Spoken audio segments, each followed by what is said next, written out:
Alors pour commencer, je vais vous parler des moteurs Brushed. Alors il n'en existe pas beaucoup. Il existe un moteur qui a changé de nom au fil de temps, mais ils sont connus surtout par leur marque ANI, AGNI.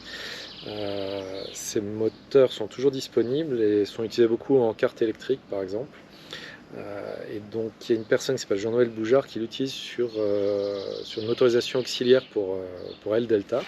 Je vous mettrai son lien aussi dans les commentaires, vous pourrez aller voir sa réalisation qui est toujours pas terminée mais qui est en bonne voie. Donc ce moteur est un moteur avec à balai, c'est-à-dire qu'en fait il y a des charbons, c'est vraiment le moteur à courant continu classique. Mais il est très spécifique. En fait, c'est une personne qui s'appelle Cédric Lynch qui l'a mis au point il y a quelques dizaines d'années. Et c'est un moteur en fait un moteur disque aussi, il s'appelle. C'est-à-dire que les bobinages et les aimants sont mis sur le cercle moteur. C'est-à-dire que si on prend le cercle moteur, les aimants sont tout autour et ils sont mis à plat sur ce cercle-là. Voilà. Et les bobines en fait sont pas bobinées avec du fil électrique comme sur un moteur classique. Ils sont imprimés en fait sur un circuit imprimé. Donc vous allez voir, il y a une vidéo de description que je vous mettrai aussi dans les commentaires pour comprendre le principe de ce moteur. Ce moteur est toujours disponible, comme je vous disais, il est au même tarif on va dire que le moteur brushless. Son gros avantage est la facilité d'utilisation. C'est-à-dire qu'en fait, il s'alimente directement avec le plus et le moins de la batterie. On pourra quasiment le faire marcher en prise directe. Mais bien sûr, on met un simple variateur de vitesse entre les deux qui ne coûte pas très cher, qu'on peut même fabriquer soi-même si on maîtrise un petit peu l'électronique de puissance. Voilà. Donc ce moteur-là, il a cet avantage-là. Après, donc, il peut aussi s'utiliser en prise directe. Et l'inconvénient, par contre, c'est l'entretien de ce type de moteur et le rendement. C'est-à-dire que les charbons, il y a des pertes électriques dans les commutations. Comme c'est les charbons qui créent les commutations, qui inversent les pôles des bobines, ça génère des frottements, ça génère des résistances électriques et donc il y a de l'entretien à faire sur les charbons, sur le dépoussiérage des moteurs. Mais voilà, c'est un excellent moteur qui est une des solutions adoptées. Voilà. Tous les autres moteurs que je vous proposerai sont des moteurs brushless, donc c'est des moteurs à courant continu aussi, mais ils ont besoin en fait d'un onduleur, c'est-à-dire que c'est des moteurs, alors c'est pas vraiment à courant continu, c'est des moteurs triphasés qui ont besoin en fait d'un contrôleur moteur qui régénère à partir du continu de la batterie, donc du plus et le moins de la batterie, qui régénère une onde sinusoïdale pour aller piloter les bobines. Voilà, donc c'est des moteurs qui ont 3 fils, contrairement aux moteurs Brushed qui ont 2 fils, le plus et le moins. Là, il y a 3 fils. Donc pareil, je vous ai mis des vidéos qui expliquent leur fonctionnement et vous irez voir, ça sera plus facile à comprendre que si je vous fais un discours. Que dire sur ces moteurs? Donc l'avantage c'est que les commutations sont faites par le contrôleur moteur, donc par des transistors de puissance, et donc en fait leur rendement, il y a très peu de pertes électriques, donc le rendement est un peu meilleur, légèrement meilleur que le moteur à balai. Autre avantage de ces moteurs, c'est qu'ils ont beaucoup de couples. Souvent ces moteurs maintenant ont un très gros diamètre, et plus le diamètre est grand, plus ils ont de pôles et plus ils vont pouvoir tourner des hélices en prise directe et des grandes hélices. Pour information, mon projet, j'utilise actuellement une hélice de 1,40 m, qui est déjà une assez grande hélice. Et donc en fait, plus votre hélice va être grande et plus le rendement global aérodynamique de l'hélice sera meilleur. Après, ce qui va limiter, surtout sur un pendulaire comme le mien, ça va être la garde au sol de l'hélice. C'est-à-dire, si le moteur est pas assez haut, on va commencer à se rapprocher du sol et on va risquer les impacts avec les graviers. Voilà, donc il faut garder une certaine garde au sol. Après, c'est vrai que si on a un ULM, un paramoteur où on décolle à pied, donc là le moteur est haut, on peut se permettre d'avoir une assez grande hélice. Et là, c'est la cage qui va limiter. Et si vous montez votre motorisation sur un petit multi-axe, par exemple, bon, si le moteur est en pylône, comme ça se fait, on en a vu un là au salon de Vlois cette année, là, le moteur est en pylône et donc l'hélice si elle est très en avant, peut avoir aussi un diamètre conséquent. Mais il sera après limité par la cabine en général. Voilà. Il n'y a pas de solution évidente. Mais bon, moi j'ai pu mettre une hélice d'1,40 m, ce qui est pas mal au niveau rendement aérodynamique. Voilà. Après, il y a effectivement moyen d'utiliser un réducteur qui permettra de tourner des hélices encore plus grandes, plus lentement, et donc d'avoir un meilleur rendement global. Bon, là, ça demande tout de suite une plus grande complexité mécanique, mais c'est à étudier, cela dépend de votre projet. Donc moi, je ne vais pas pouvoir vous donner beaucoup plus d'informations, hein. L'idée, ça va être de choisir un moteur d'une puissance donnée par rapport à votre appareil. Donc il faudra à vous de déterminer la puissance nécessaire. À partir de là, le mieux c'est d'aller voir un héliциer. Alors moi je suis passé par Hyprop, hein, qui a pas mal gagné du terrain sur toutes les hélices essentiellement. Alors à l'étranger je sais pas, mais en France en tous les cas c'est de plus en plus utilisé. Moi j'aurais fourni les caractéristiques de ma machine, c'est-à-dire la vitesse de vol, le diamètre de l'hélice, la puissance du moteur et la vitesse de rotation. Et à partir de là, ils m'ont déterminé, on va dire, l'hélice idéale. Ils ont des logiciels de calcul. Alors, bon, j'en suis très content, hein, ça marche très bien. Après, il y a effectivement moyen d'utiliser des hélices à pas variables au sol pour pouvoir déterminer le meilleur pas pour votre projet. Bon, là, c'est un peu plus complexe. Vous avez gagné un petit peu, mais c'est vrai qu'un hélicier qui, si vous lui donnez les bons paramètres, il va vous faire une hélice qui en général va pas être très loin de l'idéal, assez rapidement. Voilà, je crois que je vous ai tout dit, j'ai pris quelques notes. Ah oui, alors il y a quelques petites données techniques, par exemple le sens de rotation de l'hélice sur un moteur brochehead à balai, ça va être en fait l'inversion du plus et du moins qui va décider de cela. Alors peut-être que certains moteurs peuvent tourner que dans un seul sens, du fait de la construction des charbons moteurs. Ça, c'est à voir au niveau des constructeurs. Pour les moteurs, brushless, le sens de rotation, soit le contrôleur moteur, il a une option comme le mien qui permet logiciellement de changer le sens de rotation, ou alors ça va être d'inverser une des phases. Donc là, sur les 3 fils qu'on a sur le moteur brochet, il suffit d'en inverser 2, n'importe lesquels, on en inverse 2 et on va inverser le sens de rotation. Donc si votre contrôleur n'est pas capable de le faire logiciellement, il y a cette solution-là. Bon bah là, il faut essayer, hein. Alors dans tous vos essais, si vous vous lancez dans un tel projet, hein, au départ, il faut toujours être sans hélice. Sans hélice, vous êtes en sécurité.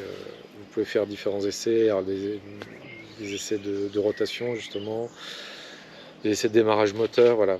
Méfiez-vous. À partir du moment où vous avez l'hélice, hein, il faut soit fixer l'ULM au sol ou être à bord de l'ULM avec des freins. Voilà, une fois que l'hélice est montée, et là il faut vraiment se méfier parce qu'un moteur électrique, effectivement, il peut démarrer très facilement par rapport à un moteur thermique. Mais en général, les contrôleurs moteurs sont équipés de sécurité. Par exemple, si vous êtes plein gaz et que vous démarrez vous mettez sous tension le contrôleur moteur, il va vous dire qu'il n'autorise pas le démarrage tant que vous n'êtes pas revenu gaz à 0.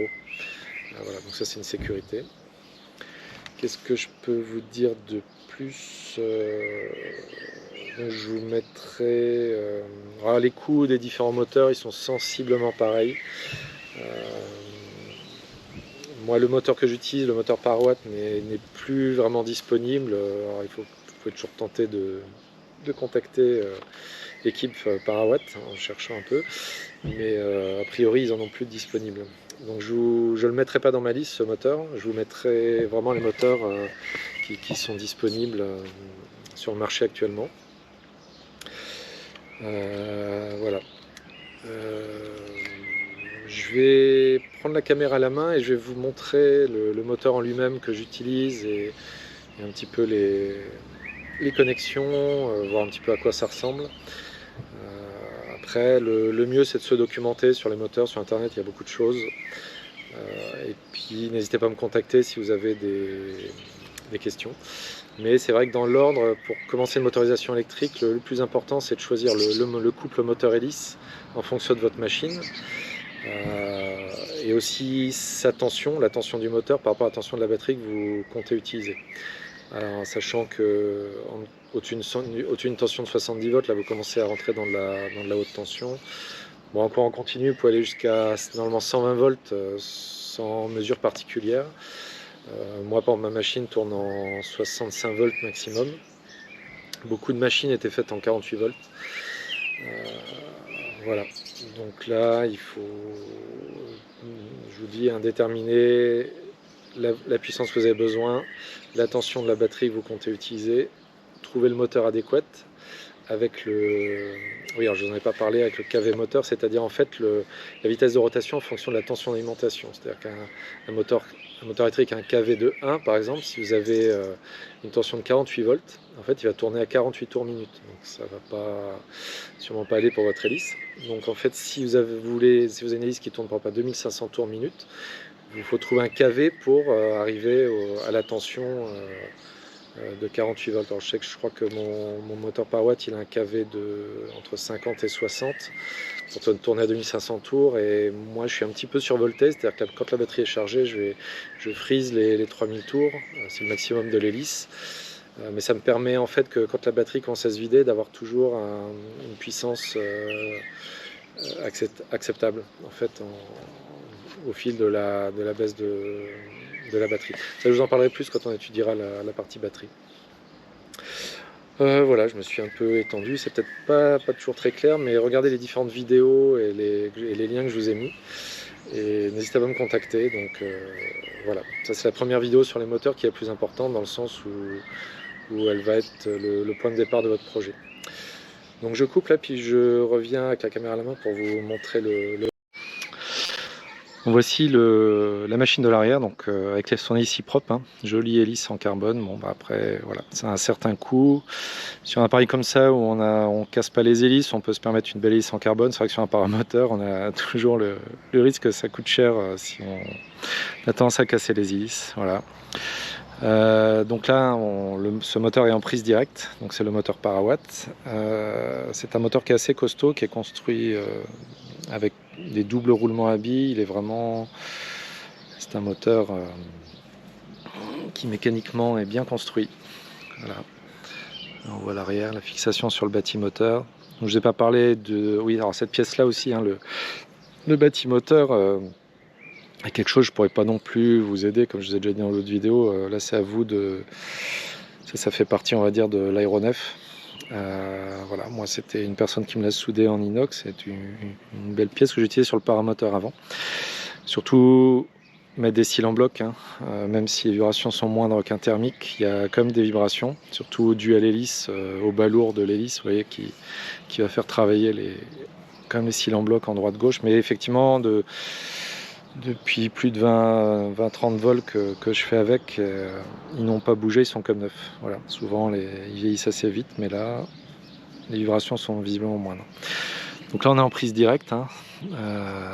On voit le moteur en prise directe. Donc c'est facilité mécanique totale et zéro entretien, donc c'est assez séduisant par rapport à un réducteur à courroie par exemple. On voit donc ce moteur est donc un moteur brushless, hein. Vous voyez, on a 3 connexions qui sortent du moteur. Alors en fait là il y en a 6, hein, mais c'est parce que les moteurs brushless en fait peuvent se connecter en étoile ou en triangle, ce qui va permettre de changer leur KV, justement, leur coefficient de rotation par rapport à la tension. Mais c'est comme si on n'avait que 3 fils, c'est-à-dire qu'on les relie ensemble. Donc ça, vous chercherez aussi sur internet, hein, le câblage triangle, étoile triangle des moteurs. Donc là vous voyez, le câblage il part directement au contrôleur moteur qui est ici.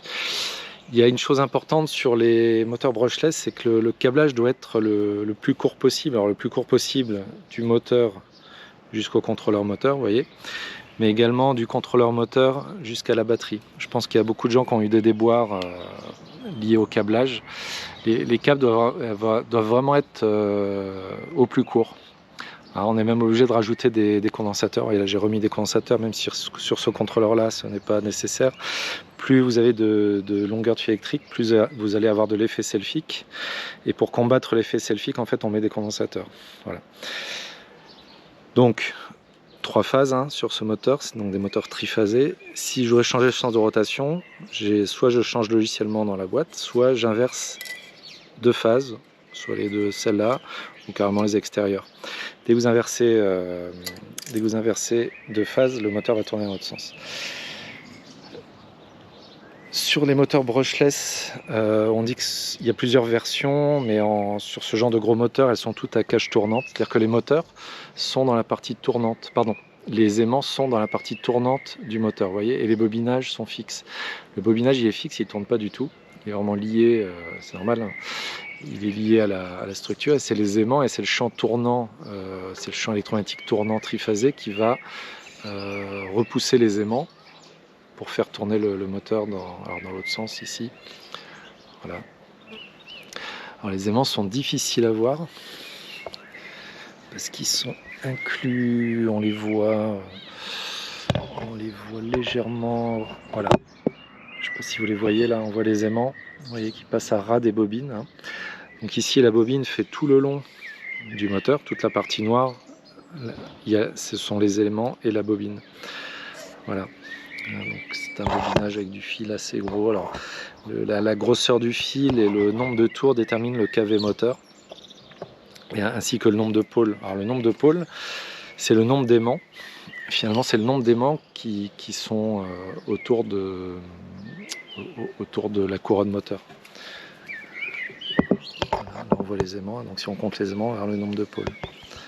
Voilà. Que vous dire de plus? Donc, alors, pour surveiller le moteur, il faut forcément une sonde de température. Moi ici, elle est là. Et en fait, elle est incluse. Il y avait des trous qui étaient prévus à cet effet-là. Et donc, c'est vraiment le capteur est au centre du moyeu des bobines et permet de prendre la température au cœur du moteur. Voilà. Donc ces moteurs, normalement, moi j'ai jamais dépassé 100 degrés avec, pardon. En sachant que les aimants, ils ont un point de Curie. Alors le point de Curie, c'est la température à partir duquel les aimants vont perdre leur magnétisme. Donc si jamais vous chauffez trop votre moteur, vous le faites trop chauffer et que vous arrivez à ce point de Curie, en fait vous allez détruire votre moteur, vos aimants. Ça, ils vont perdre leur magnétisme et puis il faudra au minimum changer les aimants, ce qui est quelque chose de difficile à faire, hein. Voilà, c'est la catastrophe. Le bobinage en lui-même tient en général, c'est du cuivre émaillé qui tient 180 degrés. Donc c'est une température qui est supérieure au point de Curie des aimants. Je crois que les aimants ça va être 150 degrés. Donc dans tous les cas, voilà, moi j'ai jamais dépassé 100 degrés. S'il fait trop chaud ou si votre moteur est mal refroidi, il faut réduire la puissance, hein. Alors c'est un peu comme les moteurs Rotax ou autres moteurs, hein. La puissance max en général est donnée pour 3 minutes souvent. Donc moi j'ai pris cette règle, c'est-à-dire que je mets plein gaz 3 minutes maximum et après je réduis. Et en fait en faisant cela j'ai jamais eu de problème de surchauffe du tout. Voilà pour les bonnes pratiques. Après, alors il faut donc là le câblage, vu que j'ai gardé les connexions intermédiaires, c'est pas forcément très esthétique, hein. Normalement, on aurait dû avoir que les câbles directs jusqu'au contrôleur moteur. Donc bon, là ça reste version prototype.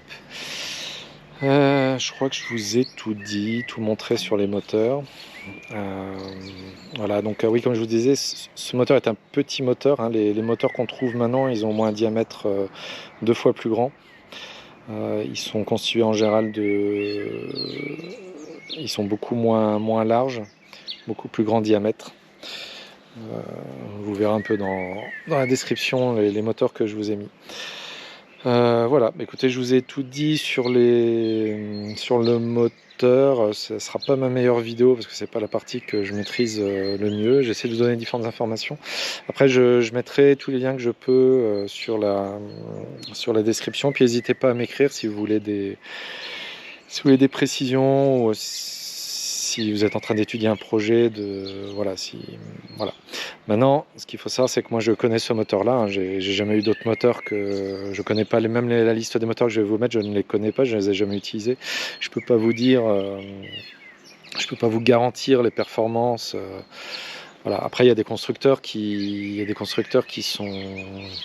qui vendent des moteurs depuis longtemps, comme GG Engineering, MGM Compro, vous verrez, NT Power. Et après, il y a des constructeurs plus récents, là, un constructeur chinois qui est issu des pays de l'Est à la base, mais qui est, oui, ils fabriquent en Chine, hein, mais c'est un partenariat, il me semble. Et eux, c'est MAD, hein, et donc là, bah, ils vendent des contrôleurs, des moteurs qui ont l'air intéressants. Maintenant, il faut tester, hein. Moi, il n'y a pas 36 solutions, voilà. Bah écoutez, je vous laisse, et puis j'espère que la vidéo vous aura apporté un petit peu les informations minimum sur le moteur, et ben, à vous de réfléchir à votre projet et déterminer déjà cette partie-là avant d'aller plus loin. Voilà. En fait, toutes les parties qui arrivent derrière sont finalement les plus faciles, celles que je maîtrise le mieux, donc je vous donnerai des informations beaucoup plus, on va dire, précises et directrices. Voilà. Donc votre gros travail, ça va être trouver un moteur adapté à votre machine, trouver l'hélice adaptée au moteur, et après vous pourrez passer au reste. Voilà, bah, écoutez, à bientôt, je vous dis à bientôt.